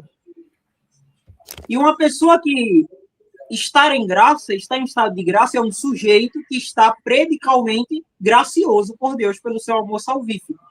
E aí Armínio vai dizer, a Escritura ensina que o objeto adequado da predestinação à salvação são os pecadores arrependidos e crentes, sujeito e predicado. Por quê? Porque Deus não pode amar um ser abstraído de sua circunstância atual, seja criacionalmente, seja salvificamente. E que o objeto da condenação ou reprovação são os pecadores que perseveram nos pecados e se tornam infiéis absolutos. A causa meritória da condenação, na ordem da natureza, é anterior à vontade, ao decreto de condenar, portanto. Pois a causa meritória não move a potência a executar o decreto de condenação. mas move a vontade de condenar, a decretar a condenação de alguém. Ou seja, para que seja justiça, é necessário que tenha razão de pena. Mas o sujeito só pode ter razão de pena se ele for infiel, se ele perseverar nos seus pecados. Logo, é necessário que todo sujeito seja considerado como sujeito e predicado. É tanto que ele seja considerado como ser real dentro de uma circunstância atual, para que a volição divina, já pré-ordenada como causa, possa, nesta condição atual, ser efetivada. Veja aqui que a condição, gente, ela não dá causa à predestinação de salvar e de condenar. A condição, ela é considerada pela causa. Uma vez que a causa é justa, a predestinação à reprovação vai considerar sujeito e predicado, ser humano e fiel. Uma vez que a predestinação à salvação é movida pelo amor gracioso e volente de Deus, né? É tanto que nos escritos escolásticos nós temos seções de amore salvífico, né? É justamente nessa forma. Por quê? Considera também sujeito e predicado. Considera o sujeito como existente, logo, em suas circunstâncias atuais. Como ele nasce em circunstâncias de pecado original, é necessário que a graça de Deus, predestinada aos meios anteriores, possam resgatar esse indivíduo para torná-lo fiel. Uma vez tornando fiel, efetiva a salvação. Logo, a salvação, ela considera sujeito e predicado. Pecador penitente, arrependido, pecador fiel. E a predestinação à reprovação considera sujeito e predicado, ser humano infiel. Perfeito. Perfeito. A gente já vai partindo para o final. Novamente, se alguém tiver alguma pergunta, né, pode mandar aqui nos comentários, a gente vai estar lendo. Então, não se preocupe. E Guilherme, acho que a gente já pode puxar para o final já. Qual é o impacto, né, depois dessas teses? A gente já mostrou que é Gomarus mudando totalmente seu pensamento para ver onde encaixa, né, o que ele propôs, mas para além de Gomarus, né, qual é o impacto dessa obra aqui? Né? Qual é o impacto do exame da tese de Gomarus? Né? O primeiro impacto é bastante prático, né? Qual a razão? Qual a razão de eu me preocupar com a minha situação com Deus se absolutamente eu estou em algum lugar já presenciado? Porque Deus não considerou minha circunstância atual. Ora, se nem Deus considera a circunstância atual do indivíduo, por que o próprio indivíduo vai depender de saber sua circunstância atual? Se nem Deus considerou a circunstância atual do indivíduo, que ele é um pecador, que precisa crer, que precisa se arrepender, que precisa manter a sua integridade de vida, por intermédio das escrituras sagradas, da graça, do arrependimento, do Espírito Santo, dos sacramentos, da igreja, da evangelização e das outras coisas, por que o próprio indivíduo vai se preocupar com isso? Se antes mesmo da circunstância atual que o indivíduo se encontra, Deus já pré-estabeleceu tudo. Qual é a consequência prática disso? É que se nem Deus, que é soberano, que é justo, que é santo, que é amoroso, como o calvinista queria dizer, não se preocupou com nenhuma circunstância atual do indivíduo, por que eu, que sou criatura, que sou pecador, que sou pequeno, vou me preocupar com minha circunstância atual? É aquilo que Paulo falou contra os judeus.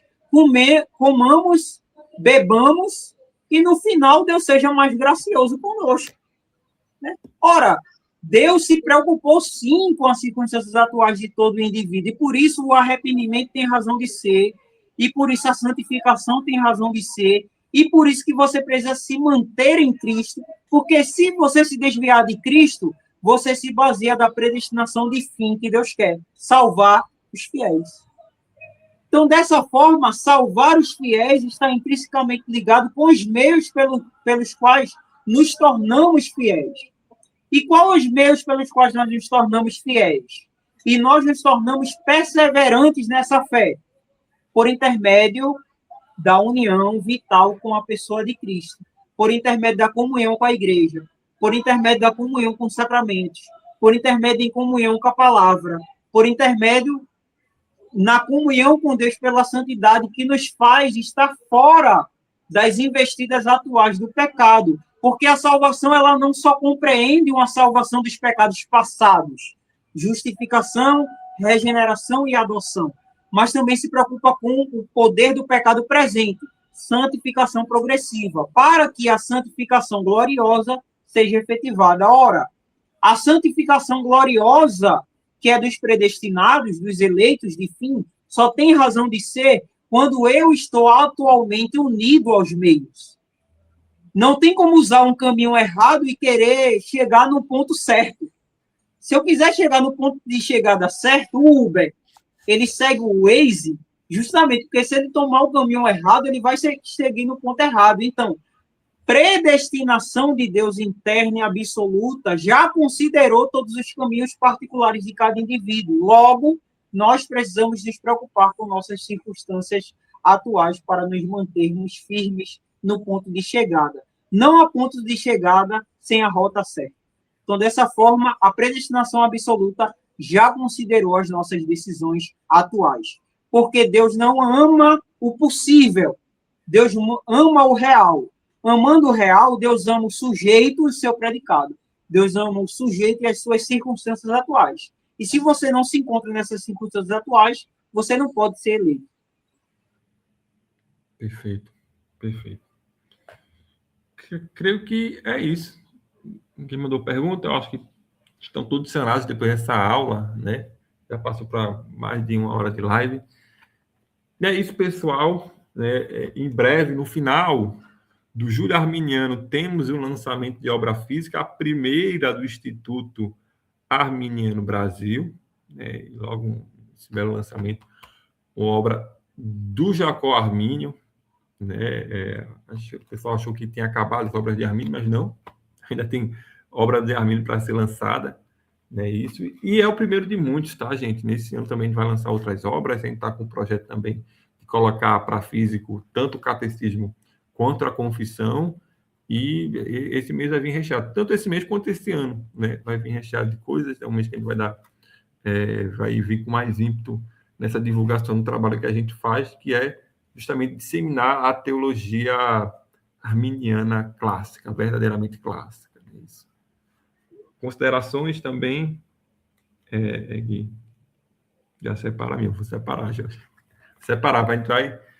Olha, conto com vocês, viu? Porque a gente está com esse trabalho para abençoar vidas e tem novidade. Estou ansioso aqui, não vou falar muito, não, porque se eu falar muito, eu vou acabar entregando algumas coisas que a gente está fazendo.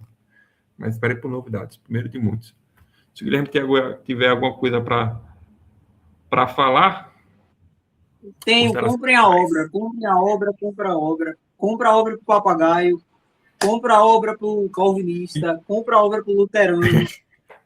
Compra a obra, compra a obra, compre a obra. Isso, gente, olha, é até uma coisa interessante, tá, para a gente falar, que a gente fala muito no grupo, tá, mas, e aqui é o pessoal do grupo, não tem jeito diferente, não, mas vai ficar disponível. Essas obras, quando a gente fala para comprar a obra, nada é revertido para a gente, tá? Aí não é lucrativo, não, para a gente não, tá? A gente não vai estar embolsando nada. Essa obra é para o Instituto. Então, o trabalho de tradução que a gente faz, né, isso, exige, né, ferramentas para isso, tanto de tradução física, quanto de tradução das lives que a gente traz teólogos de fora, exige um investimento para a gente divulgar também nessa plataforma desse Instagram mercenária. Existe também, né, nada, infelizmente, nada de graça nessa vida. E aí a gente precisa para cobrir custo. É um valor de custo, tá, gente? É literalmente isso. Tanto custo da obra em si, né, que a gente está fazendo para uma distribuidora, quanto de custo de fazer. Então, não é nada que a gente vai lucrar, o dinheiro vai ficar com a gente, não, é mais para abençoar o reino mesmo do ministério.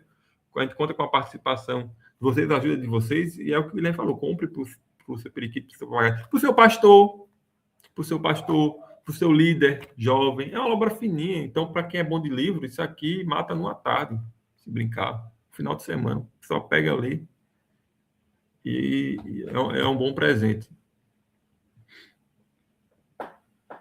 É outra coisa, principalmente os líderes de vocês, gente. Muitas vezes vocês reclamam da liderança da igreja, diz que ela está. Mas também você não investe na sua liderança, né? Você não ajuda de alguma forma, não presenteia o pastor de alguma forma, né? Ou seja, seguindo o instituto e dando essa obra, e o pastor não entendendo nada, o presbítero não entendendo nada, o seu amigo sei lá, de ministério não entendendo nada, você já está servindo para isso.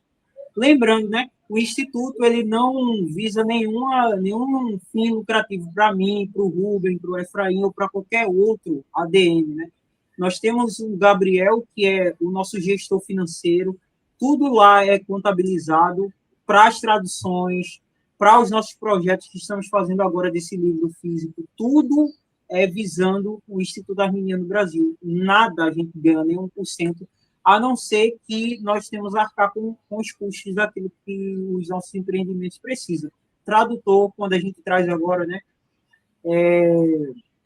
os teólogos americanos para falar, enfim, as ferramentas que nós usamos para fazer as traduções também, que Isso. são caras, são muito caras. Então, a gente precisa também de mais colaboradores. Se você entende que nós estamos fazendo um trabalho verossímil, honesto, sincero, sem nenhum fundamento falso daquilo que nós queremos trazer da verdade do arminianismo, fala com a gente, seja no privado, seja no grupo, para ser um colaborador nosso. A gente não faz isso de ser necessariamente mensal, semanal, nem nada. Você fazendo uma única colaboração já entra no grupo, já recebe todos os materiais exclusivos para vocês, enfim. Tudo nós estamos fazendo sem ser um peso para vocês. A gente não quer ser um peso. O negócio é que a gente também precisa do suporte, né? Então, dessa forma, necessariamente a gente vai acabar precisando disso. Exatamente. Perfeitamente o que ele falou, é um momento de jabá, né, quem está fazendo aqui. Mas tudo que a gente faz, inclusive, os nossos mantenedores, eles sabem primeiramente, né? A gente sempre tenta, primeiro, distribuir para os mantenedores. Então, os mantenedores recebem comprovante lá, no grupo que a gente tem comprovante de Pix. Qualquer movimentação a gente mostra também, não só para os ADMs, mas para os mantenedores. Então, está tudo dentro da regularidade, né? Tudo que ele pretende. Mas é isso, gente. Né? A irmã Miriam, amém, graças a Deus vai ajudar. Mas assim, não doe agora. Guarde seu dinheiro para o final do mês, para adquirir o livro. Entendeu? Depois você doa, depois você faz uma oferta aí para o Instituto. Guarde o dinheiro que você tem. Não vai custar muito caro, porque a gente sabe que livro arminiano é muito caro, né? Alô, editora Reflexão. Mas, infelizmente, a gente sabe porque é um custo, né? Querendo ou não, isso aqui não é de graça. Então, tem um custo de editora. Felizmente, no Brasil, não tem incentivos muito grandes, né, para editora. É todo um processo. Principalmente livros arminianos também, que há uma dificuldade maior. Mas aqui não vai custar muito caro, gente. A gente fez pensando justamente nisso. Se quiser, olha, pessoal do grupo, a gente tem uma comunidade aqui, quem é da comunidade, entre em contato com a gente, e a gente pode mostrar o quanto a diferença do valor, e não tem nenhum problema com isso, tá? Do valor de custo, do valor de porcentagem mais que a gente está colocando na obra. Não tem nenhum problema de mostrar isso, justamente porque é o que vai ser revertido para o Instituto. Não é isso? A gente pretende fazer mais coisas, mais projetos, e depende da ajuda de vocês. Então, continue acompanhando a gente vai fazer mais lives. A próxima live vai ser com o Lodal, né, o Mike Lodal, que é um dos maiores nomes do arminianismo wesleyano. Ele que é, vamos dizer, de certa forma, o continuador do Don Tors. Que o Don Tors, para quem não sabe, ele é o escritor de Wesley versus Calvino. Tem um livro da editora Carisma. A gente vai fazer isso junto com o reverendo Marlon Marx, com o Tiago Ferreira, e a gente está conversando também com outros teólogos de grande renome, né, especialistas em escolástica. A gente ficou perto de gravar, já está no final da live mesmo, quem ficou aqui são os guerreiros, né? A gente ficou perto, a gente está pegando uma data melhor, um horário, porque querendo não ter a questão do fuso horário, com o Andreas, esqueci o segundo nome dele, mas ele tem uma obra pela editora Abril, que é uma editora holandesa, que inclusive tem as disputas perdidas de Armínio, o Stanley posta por lá, que ele é um dos maiores especialistas em Boétios e escolástica reformada. Então, tudo isso é primeiramente com a oração de vocês e também com a questão material, com a ajuda material, né?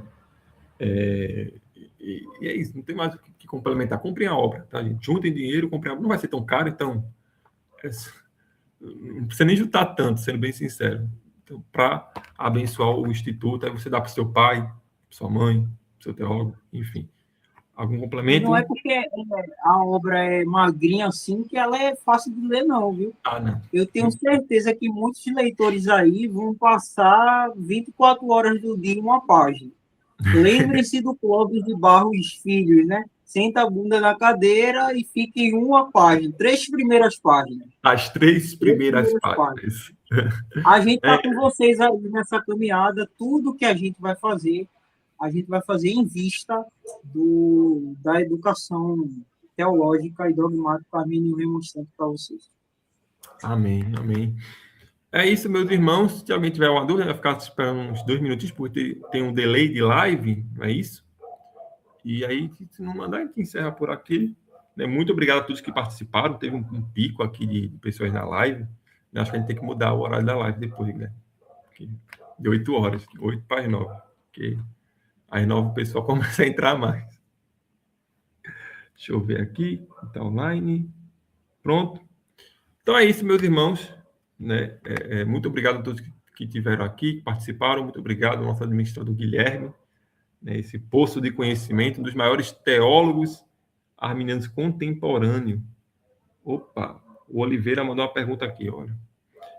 Boa noite, com respeito ao Instituto, mas se arrependeram do modalismo? A página é modalista. Ou algum DM é modalista? Fiquei curioso por conta de um debate com os comentários faz um tempinho atrás. Existe alguém modalista? Como... Qual é o debate, Oliveira? Se puder mostrar não, que é explicado mais em qual publicação, mas até onde eu sei, nenhum administrador é modalista da gente, não. Minha dúvida, quando vai estar disponível essa obra? Então, George, a obra vai estar disponível na última semana, vou pegar aqui no calendário. A última semana, essa aqui é a versão beta, tá? Essa é uma versão que quando a gente trouxe aqui, e travou um pouco a minha imagem. Voltou, travou um pouco, que está acabando a câmera do meu webcam. Mas essa obra aqui, a gente viu que tinha algumas falhas nela, certo? E por causa disso, a gente vai refazer alguns trechos para ficar melhor, mais entendível, mais digerível para vocês. E aí a gente vai publicar. Então, eu creio que entre os dias 20 e 20, na segunda metade do mês de julho, a gente vai já publicar entre os dias 20 e os dias 31, tá certo? Mas a gente vai fazer 2 publicações, como eu falei anteriormente. Uma mostrando o sumário, né, e dando até breve, e outra realmente publicando, né? A gente faz stories e todo o conjunto lá, tem direito, tá certo? Então, espera aí uns diazinhos que a gente já vai estar lançando. A gente foi refinar o texto para vocês. E é como o Guilherme falou, né? Peguem a obra, comprem, analisem página por página. Por mais que eu falei, né, que a pessoa, um bom leitor, consegue, pela gramatura, finalizar em um final de semana, não é aconselhável isso, né? É aconselhável você pegar a obra, pegar aqui, ó, Bíblia e obra na mão, e ir lendo devagarzinho, e ir meditando, né, em cada consideração de Armínio, cada palavra e cada feito. Eu acho Tivemos que uma queda no Instagram. Pelo menos eu não estou vendo, não. aqui tá normal. Ah, então deve ser aqui. Tá normal. Inclusive, tô vendo balançar a cabeça aqui, fazer um 2 aqui. A minha já vê quanto vai ficar e se tem possibilidade de capa dura. Capa dura, infelizmente, a gente não tem no momento. Não sei se pode criar. Eu tenho que olhar. Porque senão seria todos capa dura. Capa dura dá um acréscimo maior. E como a gente quer viabilizar de uma maneira mais fácil para vocês, a gente percebeu esse brochadura, né? Acho que é o nome desse, brochadura. Mas eu vou ver se tem a opção de colocar, né? Tanto se a pessoa quiser brochadura, a pessoa compra. Se a pessoa quiser capa dura, a pessoa compra, né? Aí vai ter um acréscimozinho, a gente pode até, inclusive, reduzir para a capa dura o valor, para ficar um valor também mais competitivo. E é isso, a gente sempre faz, o nosso objetivo não é lucro. Então, é isso. É que algum ADM ou página no geral, não sei, mas faz a declaração modalista. Se o irmão Oliveira puder mandar a obra, a gente pode comentar, porque acho que aqui vai ser difícil, porque comentário, né, é um comentário de um post, e que aí normalmente tem uma série de comentários, a gente vê, puxa aqui, mano, tranquilo. Mas até onde eu sei, não tem ninguém modalista, não. Se tiver modalista, por favor, denuncie, tá? Modalismo não, é cristão? Não, não entra, né? Na esfera ortodoxa é cristão. Denunciar, por favor. Dê nem água. Dê nem água para esse tipo. Tem algum ponto? Não mais, né? Além dessa questão do livro, ou algo a mais sobre Gômaros. Não, não é isso. 9 horas, estamos um pouco mais de 2 horas aqui de live. Denuncie modalista, denuncie.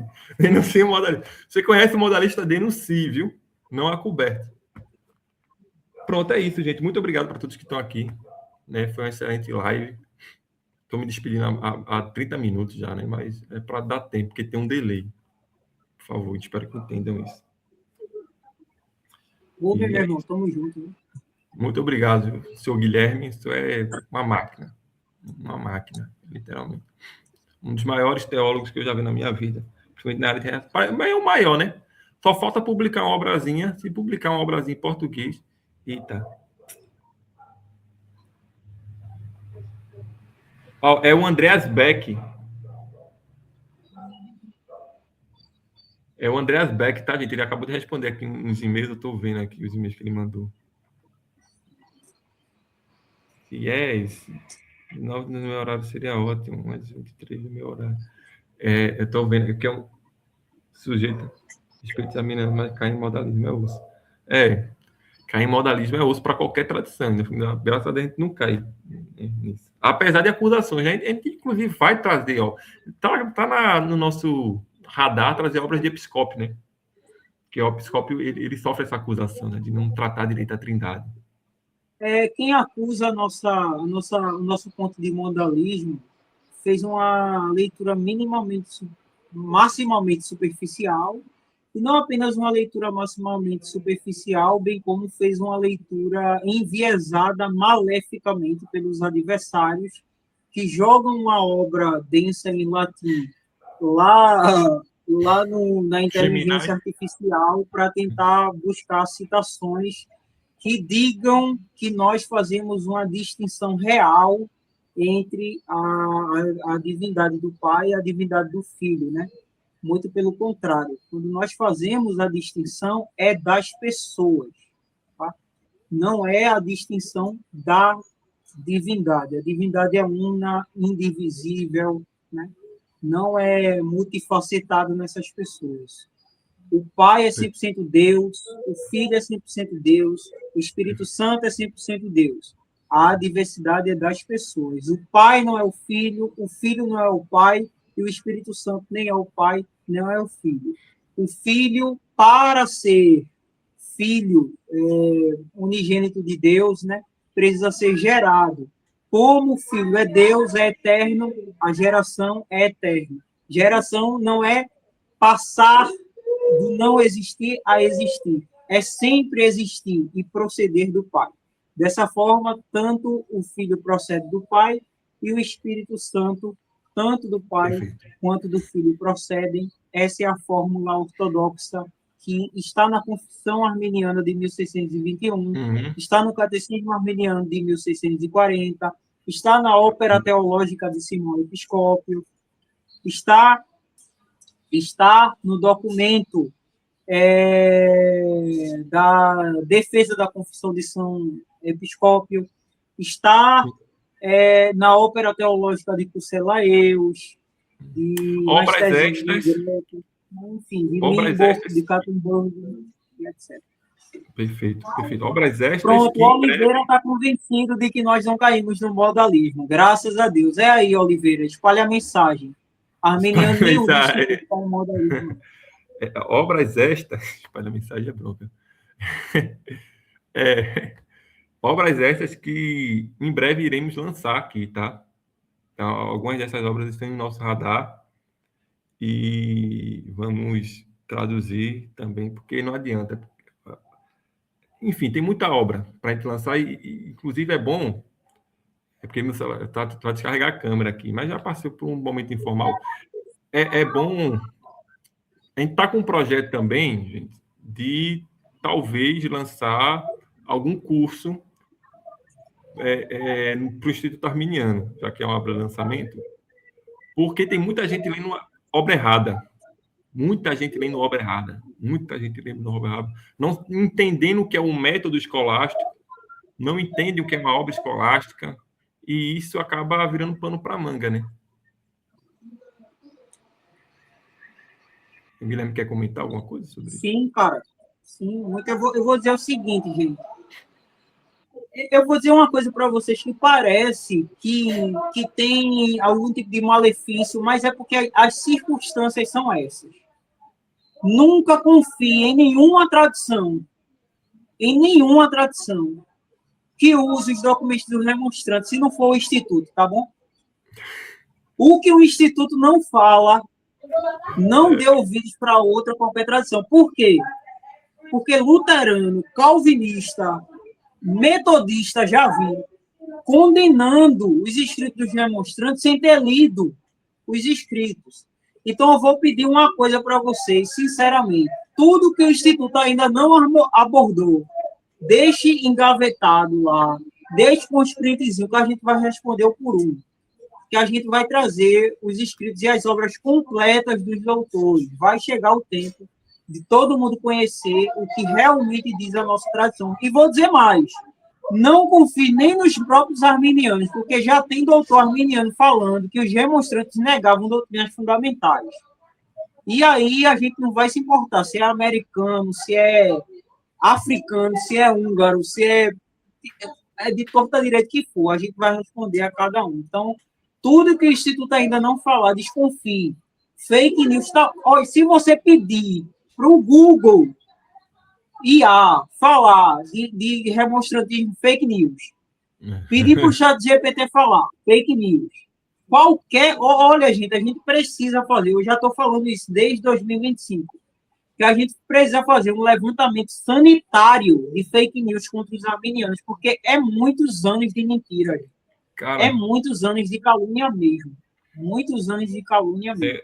Vamos, um por um, fazer um projeto sanitário contra a fake news. Inclusive, você pode participar disso. Porque é justamente isso que tu falou, Guilherme. Tá nos comes e bebes já aqui da live. Mas é a melhor postura que você pode se tomar em relação ao arminianismo, infelizmente, ao arminianismo. Desconfiar de tudo. Tudo, inclusive de arminianos. É certo que há bons arminianos, há excelentes arminianos, comentadores arminianos. Os melhores a gente já trouxe para aqui, em grande maioria, ainda falta alguns. Mas a maioria, 90%, 80% dos melhores, nós já trazemos aqui. Então, tal teólogo é bom, veja se a gente já tem live com ele. Aí são os que a gente recomenda. Né? E tem outros também que a gente não fez, né, a agenda lotada, mas se a gente republicou em algum benefício, é bom. Entendeu? Então, tem o Kaique, tem o Vinícius Couto, tem o Stangli, tem o Pastor Kleber, o Marlon Marques, tem bons. Mas desconfia. A melhor postura é essa, desconfiar. É de Hudson Fontes também. É de Hudson Fontes. Tem alguns que a gente fez live, mencionou em alguns posts, mas desconfie. Essa é a melhor postura. Vou encerrar, tá bom? Muito obrigado a todos que estiveram aqui e participaram dessa live. Já vamos fazer 2 horas. Guardem dinheiro para esta obra aqui, obra inédita no Brasil, obra de Armínio, tá? Inédita aqui no Brasil. Muito obrigado, meu irmão. Abençoe. Deus lhe abençoe e até a próxima.